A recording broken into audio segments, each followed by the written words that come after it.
जिस व्यक्ति की राजनीति कैग रिपोर्ट के आधार पर शुरू हुई थी, उनका नाम है अरविंद केजरीवाल और पार्टी का नाम है आम आदमी पार्टी।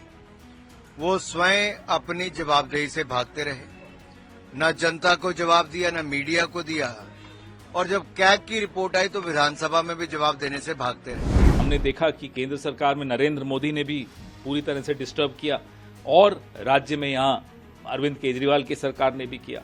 जो परंपरा थी उसको क्यों बदला जा रहा है? जिस व्यक्ति की राजनीति कैग रिपोर्ट के आधार पर शुरू हुई थी, उनका नाम है अरविंद केजरीवाल और पार्टी का नाम है आम आदमी पार्टी। वो स्वयं अपनी जवाबदेही से भागते रहे, न जनता को जवाब दिया, न मीडिया को दिया, और जब कैग की रिपोर्ट आई तो विधानसभा में भी जवाब देने से भागते रहे। अब जनता ने उनको बाहर का रास्ता कर दिया है, हरा दिया है, और अब हमारा ये दायित्व बनता है कि भारतीय जनता पार्टी की चुनी हुई सरकार उस कैग रिपोर्ट को विधानसभा में लाए, उस पर चर्चा कराए और देश की जनता के सामने केजरीवाल जी के भ्रष्टाचार को बाहर लेकर आए। भाई, सीएजी रिपोर्ट्स किसी भी राज्य की हों, केंद्र सरकार के किसी भी मंत्रालय विभाग की हों, टेबल होनी चाहिए। यही लोकतांत्रिक व्यवस्था है। उस लोकतांत्रिक व्यवस्था को हमने देखा कि केंद्र सरकार में नरेंद्र मोदी ने भी पूरी तरह से डिस्टर्ब किया और राज्य में यहाँ अरविंद केजरीवाल की सरकार ने भी किया।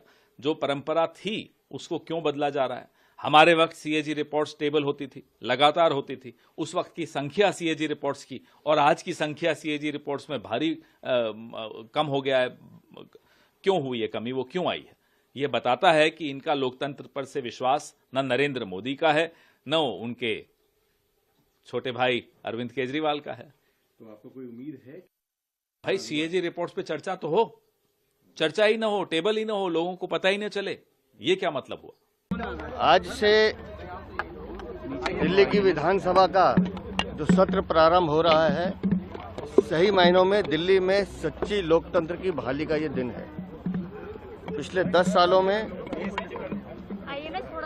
विधानसभा सत्र के बहाने से अराजकता, मनमानी और मैं कहूं तो एक तानाशाही का रवैया अपनाया गया था।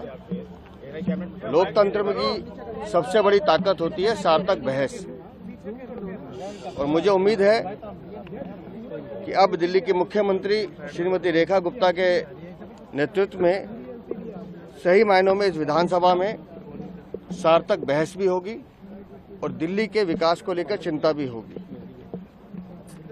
और विपक्ष से भी मैं अपील करता हूं कि अब उस अराजक मानसिकता से निकलें और दिल्ली की सरकार के साथ मिलकर काम करें, क्योंकि ये दिल्ली की विधानसभा ऐतिहासिक विधानसभा है। ये विधानसभा अपनी सार्थक बहस के लिए जानी जाती थी, लंबे लंबे सत्रों के लिए जानी जाती थी, जहां सभी सदस्यों को बोलने का अवसर मिलता था। लेकिन पिछले 10 सालों में ये सब मर्यादाएं तोड़ी गई हैं। मैं उम्मीद करता हूं कि आने वाले समय में मर्यादाओं का पालन भी होगा और दिल्ली विधानसभा फिर से अपना ऐतिहासिक स्वरूप ग्रहण करेगी। आएगी, बड़ा मुद्दा बीजेपी ने बनाया। देखिए, आज विधानसभा का जो एजेंडा है वो आपके सामने है। लोग विधानसभा स्पीकर का चुनाव होगा, उसके बाद वो एजेंडा आपके सामने लाएंगे।